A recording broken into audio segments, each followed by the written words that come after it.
سورہ دخان آیت نمبر 18۔ اعوذ باللہ من الشیطان الرجیم، بسم اللہ الرحمن الرحیم۔ ہم سورہ دخان میں پڑھ رہے تھے کہ اللہ تعالیٰ نے کتاب کی قسم کھائی اور اللہ تعالیٰ ہی نے کتاب کو مبین کہا کہ یہ وہ کتاب ہے جو ہر انسان اسے سمجھ سکتا ہے اور اس کے مطابق اپنی زندگی کو ڈھال سکتا ہے، اور یہ ایک رحمت ہے انسان اگر اسے سمجھ لے اور اس کے مطابق اپنی زندگی گزار لے، کیونکہ اللہ کے سوا کسی کے پاس کوئی اتھارٹی نہیں۔ لیکن انسان جب خود نہیں پڑھتا تو آیت نمبر 9 میں جو بتایا گیا، شک کی کیفیت میں مبتلا رہتا ہے، کھیل تماشوں میں الجھا رہتا ہے، یہ وہ اس دن ریئلائز کرے گا جب قیامت آئے گی، لیکن اس دن ایمان لانا فائدہ نہیں دے گا۔ یہ ہم پڑھ رہے تھے کہ اللہ کی پکڑ بہت مضبوط ہے۔ اور پھر قوم فرعون اور موسیٰ علیہ السلام کا جو قصہ شروع ہوا، تو ہم نے آپ سے کہا کہ غور کیجئے گا کہ کسی کو غلامی سے آزاد کرنا بھی نبیوں ہی کی سنت ہے، اور خاص کر جو موسیٰ علیہ السلام کا ذکر اور تذکرہ اتنی جگہ قرآن میں آیا، تو باقاعدہ ایک عام انسان کو یہ بات پتہ ہونی چاہیے کہ انسان کو ریلیف دینا، عوام کو ریلیف دینا، عوام کو قرضوں سے نکالنا، دشمنوں سے بچانا، غلامی سے آزاد کرانا، یہ ساری چیزیں بھی نبیوں ہی کی سنت میں ہے۔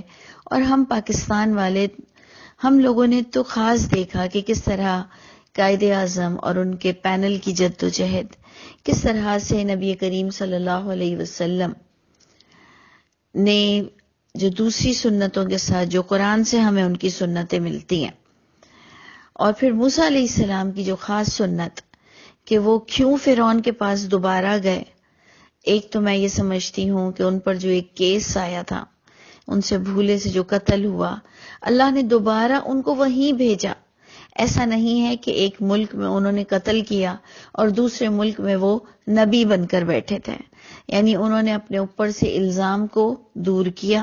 اور آپ دیکھیں گے پورے قرآن میں کہ جہاں ان سے قتل ہوا، جب یہ دوبارہ وہاں گئے تو وہاں انہیں اریسٹ نہیں کیا گیا، بلکہ آپ دیکھتے ہیں کہ انہیں مانا بھی نہیں جا رہا تھا۔ لیکن برے وقت میں فرعون والے بھی پھر موسیٰ علیہ السلام سے کہتے تھے کہ اپنے رب سے ہمارے لیے دعا کیجیے، اور آپ جو اپنے رب سے ایک عہد رکھتے ہیں، یعنی انہیں مانتے بھی نہیں تھے لیکن وہ اریسٹ بھی نہیں ہوئے، تو یقیناً ان کا کیس کیسے چل رہا تھا، اور وہ ایز اے مرڈرر یا کوئی قاتل کی حیثیت سے کنسیڈر نہیں کیے جا رہے تھے۔ باقاعدہ کیس چلا ہوگا کہ ان سے ایک بھولے سے ہوا، جبکہ انہوں نے ایک تھپڑ مارا تھا، ایک مکہ مارا تھا۔ تو یہ تمام چیزیں میں بتانا اس لیے چاہتی ہوں کہ ہم سب کو بھی یہ تمام آئیڈیا ہونی چاہیے کہ اگر ہم پہ کوئی الزام آیا ہے تو اسے دور کرنے کی بھی کوشش کریں، اور انسان کو اپنی ذات سے ریلیف دینے کی بھی کوشش کریں، اور اسے بھی سنت ہی سمجھیں۔ تو جناب انہوں نے دیکھیں فرعون سے کیا بات کی۔ پہلے تو اللہ تعالیٰ ان کا جو تعارف کرا رہے ہیں، کہہ رہے ہیں کہ ان کے پاس رسول کریم آئے، یعنی عزت والے رسول حضرت موسیٰ کو کہا جا رہا ہے۔ اور انہوں نے جو کہا آیت نمبر 18 میں، ان ادو الیہ عباد اللہ، انہوں نے فرعون سے کہا کہ میرے حوالے کر دو اللہ کے بندوں کو۔ یعنی آپ خود دیکھ لیجئے کہ وہ کوئی سلطنت کے مالک تو نہیں تھے، لیکن انہوں نے کہا کہ اب یہ تمہاری غلامی میں نہیں رہیں گے، انہیں آزاد چھوڑو۔ اور انہوں نے ایک تحریک چلائی اور انہوں نے کہا کہ میرے حوالے کر دو، انی لکم رسول امین، اور بے شک میں تمہارے لیے ایک امانت دار رسول بھی ہوں، یعنی میں اللہ کی کتاب ایز اے امانت لایا ہوں، جو کہ آپ سورہ احزاب میں اور کئی جگہ دیکھیں گے کہ ہم سب پر قرآن اور تمام الہامی کتابیں اپنے وقت میں لوگوں پر اور نبیوں پر ایز اے امانت کنسیڈر کی جاتی ہے۔ یہ آپ اور میں بھی سمجھ لیں کہ یہ ہم پر اللہ کی کتاب ایک امانت ہے، ہم اس کے امین ہیں اور ہمیں اسے ایز اٹ از لوگوں تک بھی پہنچانا ہے. اس میں کوئی فضول باتیں ایڈ نہیں کرنی، جو کہ آج مسلمانوں کا وتیرہ ہو چکا ہے کہ اللہ کی کتاب کو سمجھنے کے لیے یقیناً دوسری کتاب کو لائیں گے، جبکہ اللہ نے فرمایا اللہ کی کتاب سے سمجھی جائے گی. یہ اللہ تعالیٰ کا بیان ہے جس کو ہم عام الفاظ میں کہتے ہیں تفسیر القرآن بالقرآن. کیونکہ کوئی کتاب محمد صلی اللہ علیہ وسلم اپنے نام سے چھوڑ کر نہیں گئے.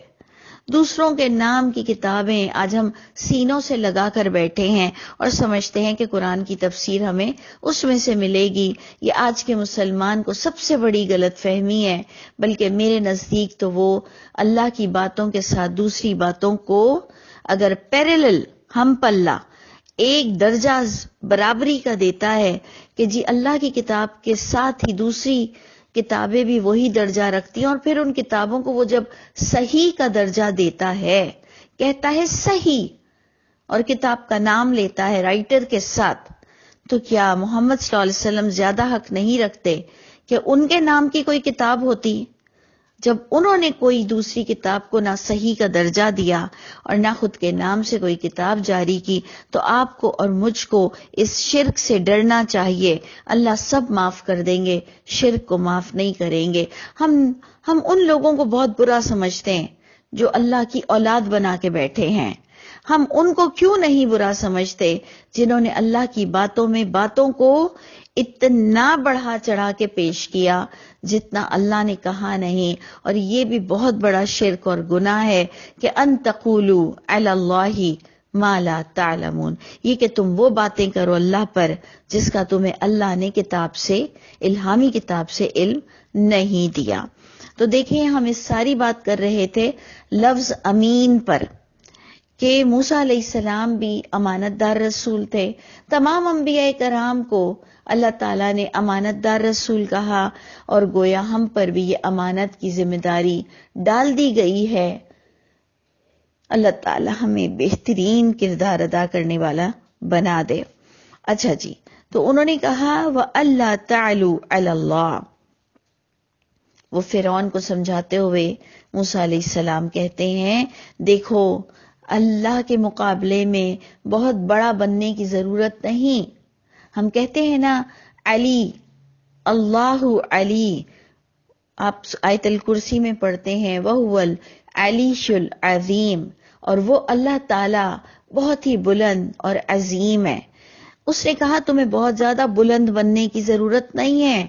وَأَلَّا تَعْلُوا عَلَى اللَّهِ، اللہ کے مقابلے میں بہت بڑے مت بنو. اللہ سے زیادہ باتیں، اللہ کی باتوں سے زیادہ باتیں نہ کیا کرو. وہ بھی یہی ہماری والی حرکتیں کرتا تھا.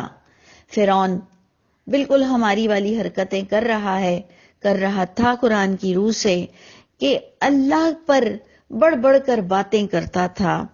انی آتیکم بسلطان مبین، نبی نے کہا بے شک میں تمہارے پاس وہ دلیل لایا ہوں جو بظاہر اور ظاہر کرنے والی ہے، یعنی پچھلی کتاب کو بھی تصدیق کرتی ہے. جو تم لوگوں کو بے وقوف بنا رہے ہو اے فرعون، میں تمہارے پاس وہ بالکل کلیئر دلیل لایا ہوں. اور اگر آپ کو یاد ہو تو آپ نے سورہ دخان کو اسی طرح شروع کیا والکتاب المبین، کہ یہ مبین کتاب ہے، جو چیز لکھی گئی ہے وہ سب کو نظر آئے گی. اور صرف نبیوں کو یہ علم نہیں دیا گیا، یہ علم عام پبلک کو بھی پھر دے دیا گیا. اس لیے کوئی آج بڑے سے بڑا یہ نہ کہے کہ جو میں سمجھتا ہوں وہ آپ نہیں سمجھ سکتے. یہ دھوکے بازی اب ختم ہو جانی چاہیے، خاص کر کے مسلمانوں کے جو کئی علماء سو ہیں، برے علماء ہیں، وہ اسی طرح بات کرتے ہیں کہ جو میں سمجھتا ہوں وہ تم نہیں سمجھ سکتے. اور اللہ کہتے ہیں یہ کتاب مبین ہے. اللہ کہتے ہیں میں نے تم سب کو سماعت بصارت دل دیا، جو کوئی سمجھ سکتا ہے اللہ اس کو اس کی کیپیبلٹی سے زیادہ سمجھ دیتے ہیں. وقت تو نکالیے، آنکھوں سے خود تو پڑھیں، بیسک عربک تو جانیں. تو اللہ فرماتے ہیں کہ موسیٰ علیہ السلام نے بھی اپنے لوگوں کو یہی کہا، فرعون کو بھی یہی کہا کہ میں تمہارے پاس وہ دلیل لایا ہوں جو کہ تمہارے پاس پچھلی موجود ہے، تصدیق کر لو میری باتوں کی پچھلی کتاب سے جس کو تم بھی الہامی کتاب مانتے ہو، کھولو لوگوں کے سامنے، اور وہ معجزات لایا ہوں جو اس کتاب میں میری سچائی کی تصدیق کرتی ہے۔ پھر انہوں نے کہا وَإِنِّي عُذْتُ بِرَبِّي، میں پناہ لے چکا ہوں میرے رب کی۔ تو اس سے پتہ چلا کہ جو اللہ کی کتاب کو مضبوطی سے تھامتا ہے، اسے ایز اٹ از لوگوں تک پروموٹ کرتا ہے، ڈرتا نہیں ہے کہ جی دنیا نے مسلمانوں نے کس چیز کو اجماع اور تواتر کا رتبہ دے دیا ہے تو میں اس سے ہٹ کر نہ چلوں۔ وہ کہتا ہے جو قرآن میں ہوگا میں وہی بیان کروں گا اور اسی سے ہی مجھے میرے رب کی پناہ ملے گی۔ کوئی ڈرتا نہیں وہ انسان جب وہ اللہ کی کتاب کے مطابق حق بولتا ہے۔ اور اللہ کہہ رہے ہیں کہ نبی نے کہا میں پناہ لے چکا ہوں۔ کس سے لے چکا ہوں؟ اللہ کی پناہ آپ کو اللہ کی کتاب کو پروموٹ کر کر ملے گی۔ ہمیں ڈرایا جاتا ہے کہ ایسی باتیں نہ کرو جو لوگ نہیں مانتے۔ کیوں نہ کریں؟ ہم وہی بات کریں گے جو اللہ کی کتاب کہے گی، چاہے پوری دنیا نہ مانے، بات تو وہی کی جائے گی جو اللہ کی کتاب سے ثابت ہوگی، کیونکہ پناہ تو اللہ ہی دیتے ہیں، اور پناہ کا ذریعہ اور اصول انہی لفظوں میں ہے۔ یہ وعدہ ہمیں ملتا ہے اللہ سے کہ جب ہم اللہ کی کتاب ایز اٹ از لوگوں تک پروموٹ کریں گے، اللہ ہماری حفاظت کریں گے۔ انہوں نے کہا میں پناہ لے چکا ہوں میرے رب سے، اور اس رب سے بھی جو تمہارا رب بھی ہے۔ تم بے شک مانو نہ مانو، تمہارا پالنے والا بھی وہی ہے۔ اور آپ جانتے ہیں فرعون کی کیا طاقت تھی، لیکن پتہ یہ چلا کہ اللہ کی طاقت جسے مل جائے پھر اسے کسی کی سے ڈرنے کی کوئی ضرورت نہیں۔ تو دیکھیں موسیٰ علیہ السلام کی تبلیغ کا انداز دیکھیں۔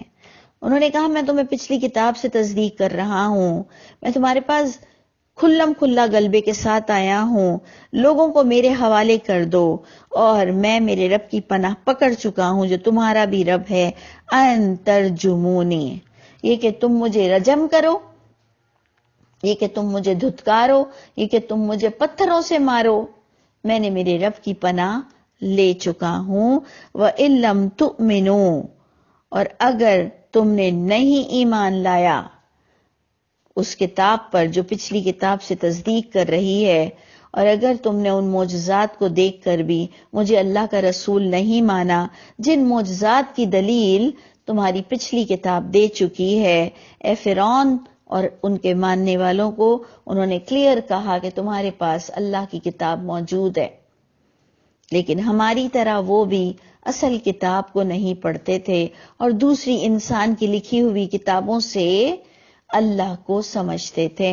انہوں نے کہا اگر تم نے نہیں ایمان لایا اللہ کی کتاب پر، تو انہوں نے جو کہا انداز وہ کہا کہ وَإِن لَّمْ تُؤْمِنُوا لی کا مطلب کیا ہے؟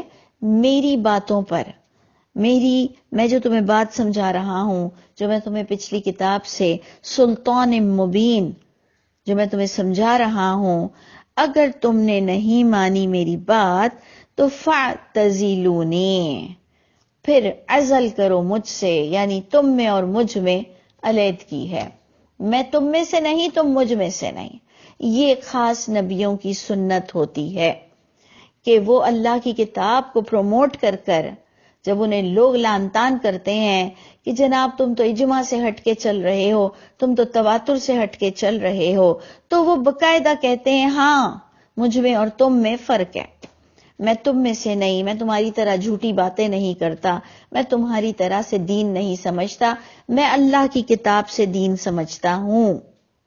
انہوں نے کہا اگر تم نے بات نہیں مانی جو میں تمہیں بتا رہا ہوں تو مجھ سے علیحدہ رہنا، کانسیپٹ وائز، جبکہ وہ سب ساتھ رہتے تھے، اور انہوں نے کوئی یہ نہیں چاہا تھا کہ فرعون الگ ہو جائے، انہوں نے اس تک اللہ کا پیغام بھی پہنچایا یہی مقصد سے کہ ہم مل جل کر اللہ کے کلمے کو پروموٹ کریں گے۔ ایسی کوئی بات نہیں تھی کہ انہیں کوئی ملک چاہیے تھا، وہ کہہ رہے تھے فرعون سے الگ ہو جاؤ، وہ تو بلکہ فرعون تک بات اللہ کی پہنچانے آئے تھے، بلکہ اللہ نے تو یہاں تک کہا کہ اے موسیٰ بہت ہی نرم لہجے میں فرعون سے بات کرنا، بہت ہی تحمل سے فرعون تک میرا پیغام پہنچانا، شاید کہ وہ رجوع کر لے، شاید کہ اس کے دل میں خوف خدا آ جائے، وہ بندوں پہ ظلم کرنا چھوڑ دے۔ نہیں تو موسیٰ علیہ السلام کو کوئی علیحدگی نہیں چاہیے تھی، وہ تو چاہ رہے تھے کہ مل جل کر ہم اللہ کا پیغام پہنچائیں، لیکن ہمیں نبیوں کی یہ سنت ملتی ہے کہ جب ایک شخص شرک پر ڈٹا ہوا ہو اور اسی کی قوم کا بھی ہو اور وہی اللہ کی کتاب بھی پکڑتا ہو تو تب اس سے کلیئر کہہ دو کہ میں اس کتاب کے ساتھ چل رہا ہوں، تم میں اور مجھ میں فرق رہے گا جب تک کہ تم اس واحد خدا کی طرف نہ آ جاؤ۔ یا آپ کو ابراہیم علیہ السلام کے بھی سٹیٹمنٹ ملیں گے جن کو اللہ نے بڑا پسند کیا، انہوں نے کہا تم میں اور مجھ میں بغض رہے گا یہاں تک کہ تم اس واحد خدا کی طرف آ جاؤ۔